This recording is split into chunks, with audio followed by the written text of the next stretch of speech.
Okay,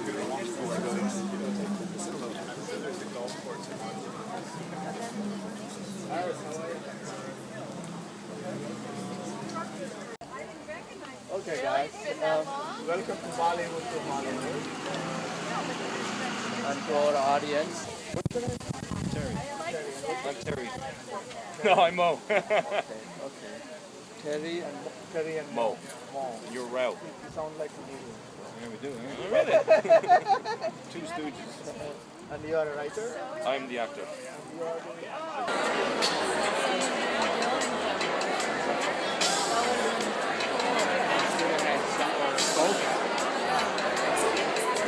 Right, they were playing, theme song.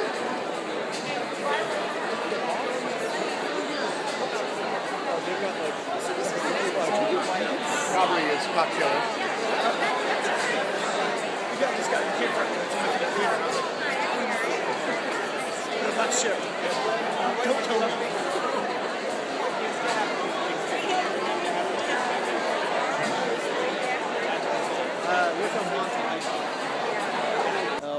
Welcome to Bollywood to Hollywood. We have another episode, but this time it's very special. We have a film called Patrick's Day, and we have the writer and the director from that film. We are right here under the tree in Woodstock, and we are going to talk about the film. So you are Terry, right? And Terry is the writer and the director. Nice to meet you, Terry. Welcome to the show. And you are the Mo. Oh, I am the Mo. Oh, no, we both sound like comedians, Terry and Mo, and I'm Rao. The Mo and Terry show, and here's Yeah. Tim. And Oh, then great. Tim. Hey, hi. Hi. He's the producer. Uncle Tim. So we have everyone here. So what is about this? It's like a St. Patrick's Day parade or something? It's about a kid with mental health issues, and once a year his mother brings him on an annual pilgrimage to Dublin for the St. Patrick's Day parade. His name is Patrick, and he was born on March 17th. So he lives in a mental institution, a home. She takes him out once a year for his birthday. They have this gorgeous little ritual that they engage in. But on his 25th birthday, he gets separated from her. And he meets a woman in the hotel they're staying in. She's In the parade? after the parade. He meets a woman in a hotel that he's staying in. She's a suicidal flight attendant. And before she goes upstairs to do the fatal deed, she decides she will be intimate with one more person. Anybody will do. And she meets this young man, Mo. And the intimacy they share changes them, changes the mother, changes everybody. So what kind of intimacy did you provide, Mo? Wow. I mean, I would say male, It's not female. that kind of movie. Oh, okay. Well, I understand the delicate issue. As Terry said, he's a virgin schizophrenic, so it opened Patrick's world. How did you open? The character of Karen opened it up to Patrick, because Patrick discovered love when he discovered freedom and the possibility of freedom. So it opened up everything to Patrick.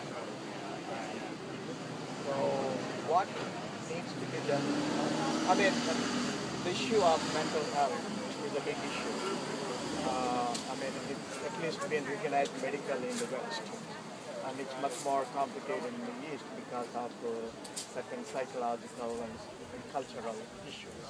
But since we are in the West, and this is an issue coming from Ireland, does it have any relationship with the struggles that they are going through in Ireland, IRA, and some issues with British and maybe oppression, other issues of family, oppression, cultural?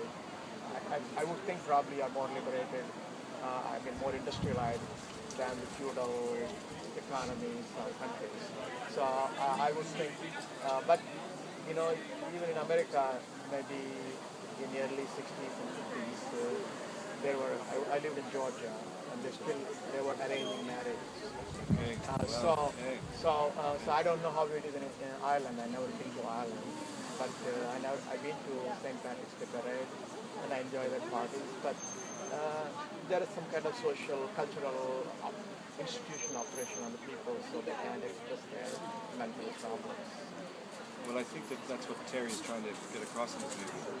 that it can open up that discussion, no matter what country you're from. And it's a really good question, and I know Terry has a good answer to that as well. But from working with him, it opens up a dialogue, whatever country you're in, the issue of freedom, and as you're saying, that arranged marriage, and not so long ago in Ireland that was happening, and it's still very backwards in Ireland, things that are going on today.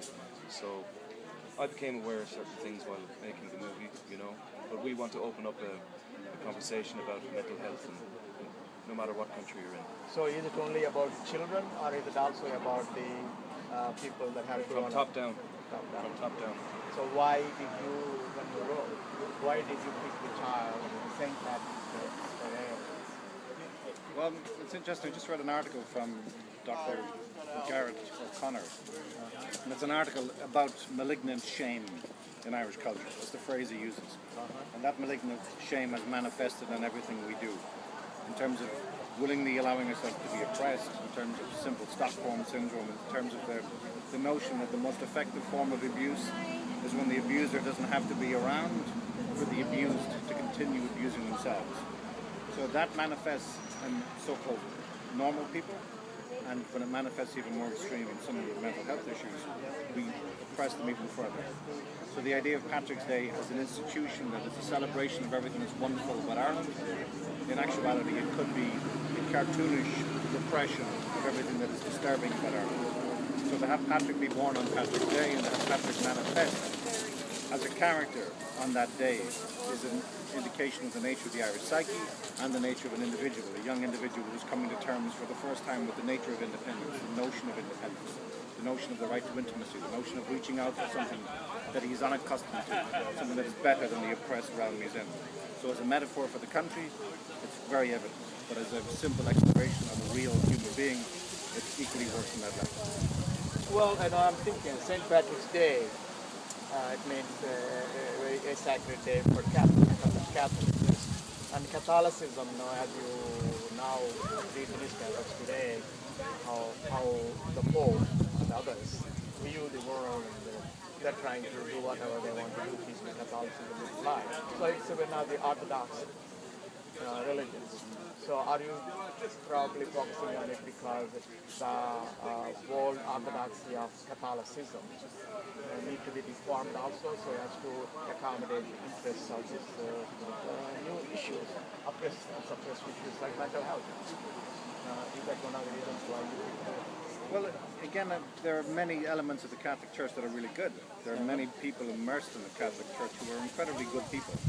But there are also some very evident truths, and one of those evident truths is that there are hundreds of millions of people who are starving, hundreds of millions of people who are oppressed, and the Catholic Church, through Rome, could have the financial muscle to exercise extraordinary removals of that oppression and choose not to. So I don't want to start getting personally against the Catholic Church because that's not the nature of the film, but it is imperative that we pose the fundamental question: who has the right to engage in individual pursuit, and why is it being stopped? Who's interested is it to stop that, and what are we going to do to address it? So why were you interested in this film and character? Other than being an actor, you'd be a job. Of course, yeah. Other than being completely out of work and unemployed, yeah. Oh, it was. I don't know you get paid on that. It wasn't enough to be moved, I tell you. The script, the story, the character of Patrick, the overall notion of it. When I read the script for the first time, I was aware of Terry beforehand, and I read it and I was waiting to see what. Terry is a real character. No, Terry. I was waiting to see how Terry would write this. Sometimes I'm a real character. I was waiting to see how he'd write it and maybe where he'd get it wrong.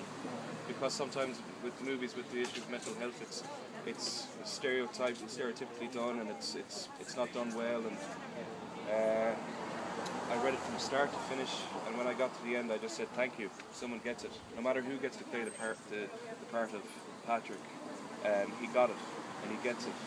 And I think it's. Oh, I felt it. Yeah, I felt it, and it speaks to a broad demographic: mothers, fathers, people that haven't achieved what they wanted to achieve, people that are felt restrained. I think there's certain people out there that need to see this movie because there's a possibility that they may feel understood, and that's what I felt when I read it for the first time. Well, very laudable. Small, Thanks, Rob.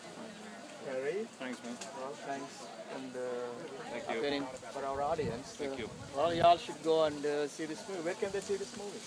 Other than Woodstock.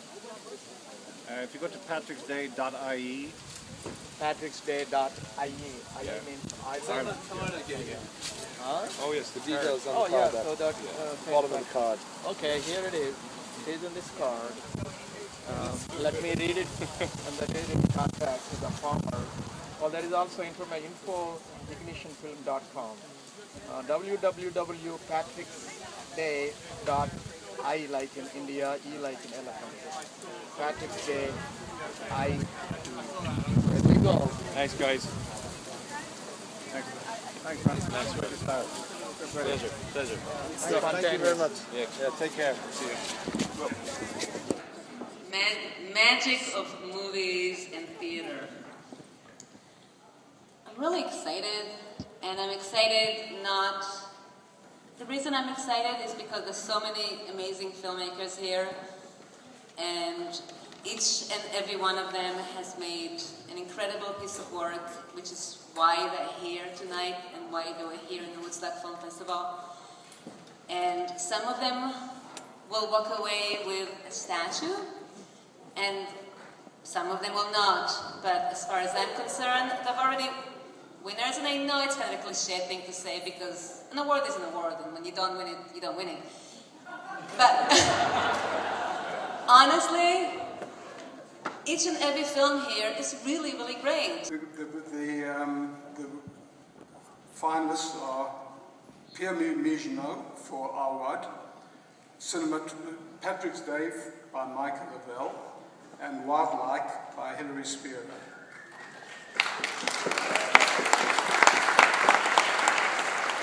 And here's a message from Haskell. He says, please award my enthusiastic selection to Michael Lavelle, the DP of Patrick's Day.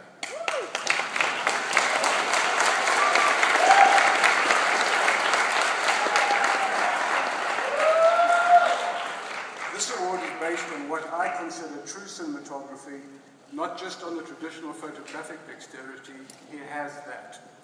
Michael Lavelle's work on Patrick's Day shows a profound understanding of the story and his ability to employ DP skills such as framing, focus, lighting, and camera movement is subtle in an unself-conscious way to subliminally involve the viewer.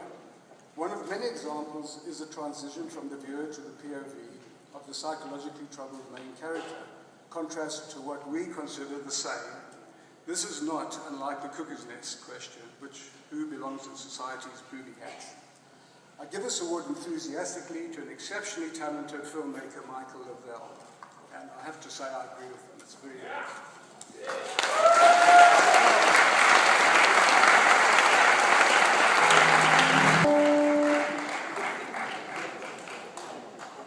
I'm not Michael Lavelle, but I wrote and directed the film. And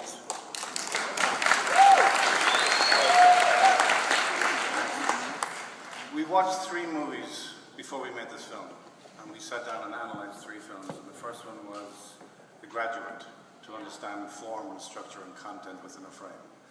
The second one was Punch Drunk Love, to understand tone. And the third one was my favorite movie of all time, called One Flew Over the Cuckoo's Nest.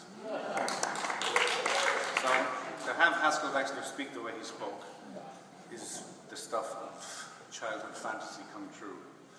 But also, what's amazing about Michael Lavelle and all the people involved in Patrick's Day, I don't know how many of you saw it. Yes. You lying bastards, how many of you saw it? But we tried to make a film that was, without sounding cliched, about bringing light out of darkness. It's a film about mental health, it's a film about the right to intimacy, it's a film about reaching out for intimacy against the negating factors of a whole bunch of people telling you what you can and cannot fucking do. And if ever there was a time for all of us to do that, and if ever there was a town for us to do that, and if ever there was a movie that is perfectly placed in Woodstock, it's Patrick's Day. So for Michael Lavelle and all of you, thanks very much. Logan did most of the writing. He said I have to do most of the talking. I wish I could do this all the time.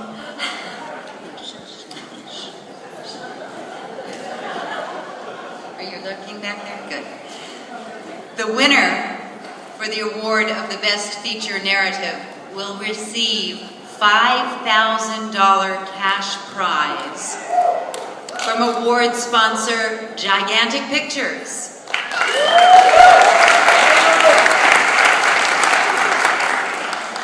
And the films in final competition for the award for Best Featured Narrative are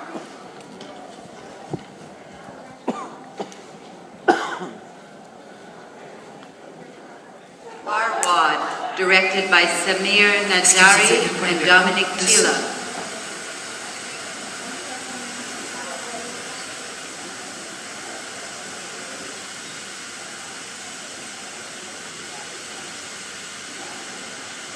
Il m'a dit que c'est un niais de ses filles.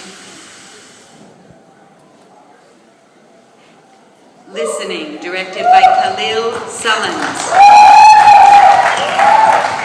10 seconds, I'll stop it early.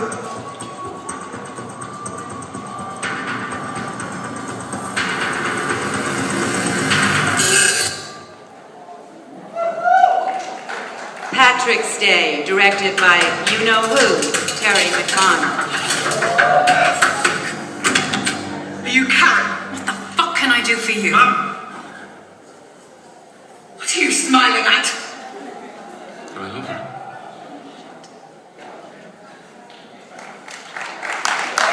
The Last Time You Had Fun, directed by Mo Got us Perkins. threesome. Then you French kissed him, left us in the car while you smoked yourselves brain dead. No, nothing's wrong. Hold up, in Clark's defense, there was not nearly enough time for that to be considered a bona fide French kiss. The Man Who Saved the World, directed by Peter Anderson.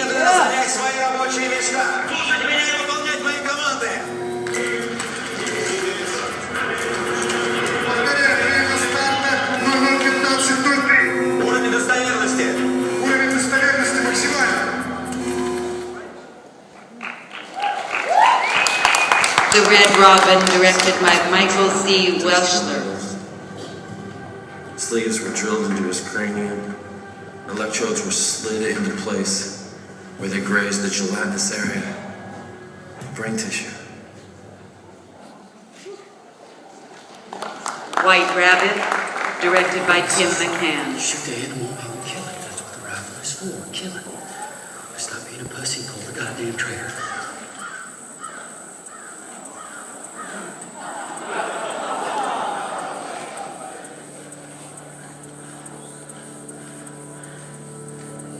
Do it, son.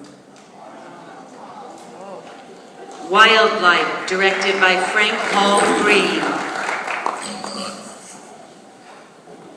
Do not run. Don't run. Don't run.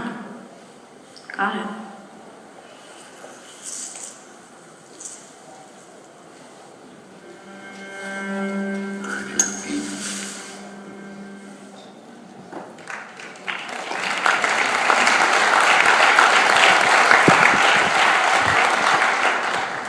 So we too chose a runner-up, and first our runner-up. In this movie, there is a father, a mother, and a mistress. It's a familiar story, but this is not a familiar film.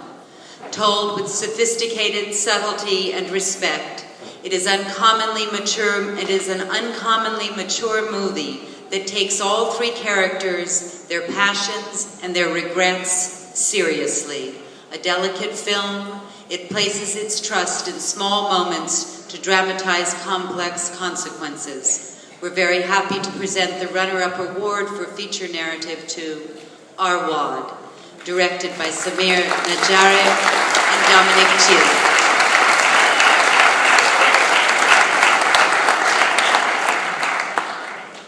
Am I doing all right? Very good. Yeah. And now for our grand jury prize. This year's winner, a film about a schizophrenic young man whose first love affair rattles his protective mother, hits hard. It's a story of disquieting contradictions, about characters who struggle to do the right thing in a world where there are no easy answers, and a person's attempt to help might just as well hurt. The film leaves the viewer space to think and wonder. Is this character devoted and manipulative? Is that one protective or possessive, selfless or selfish, or both? This well-acted, well-told story refuses to resolve these questions neatly. Instead, it boldly digs into the thorniness of real experience. For that reason and others, we're happy to present the Grand Jury Prize for Feature Narrative to fucking Patrick's Day!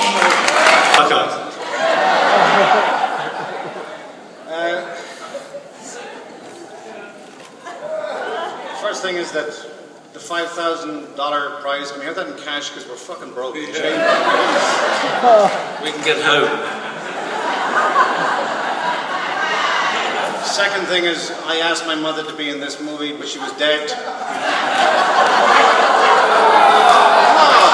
Don't.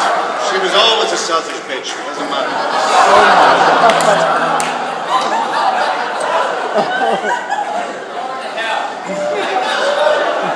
I'm going to hell. She's waiting there for me. A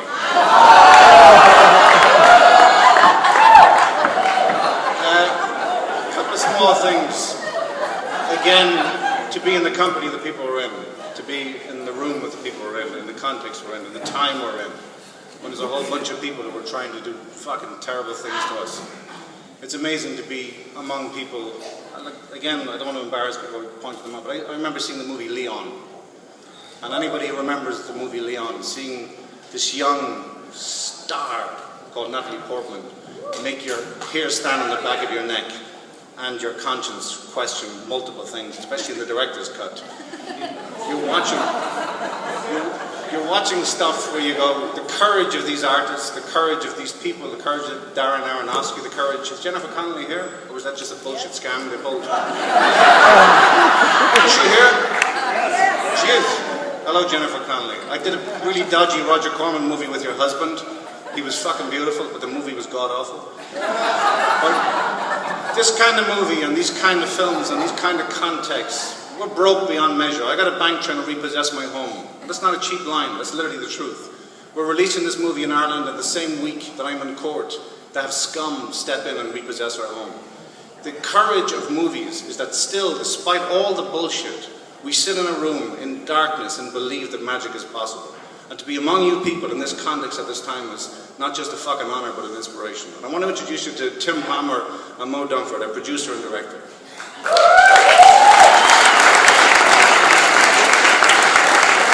Thank you very much. This is for my little boy Charlie. Thank you very much, Terry McMahon, Tim Palmer, and to all the Patricks out there. There's a hell of a lot of them. Thank you. Yeah, let's just go and get drunk. What I meant was fucking drunk.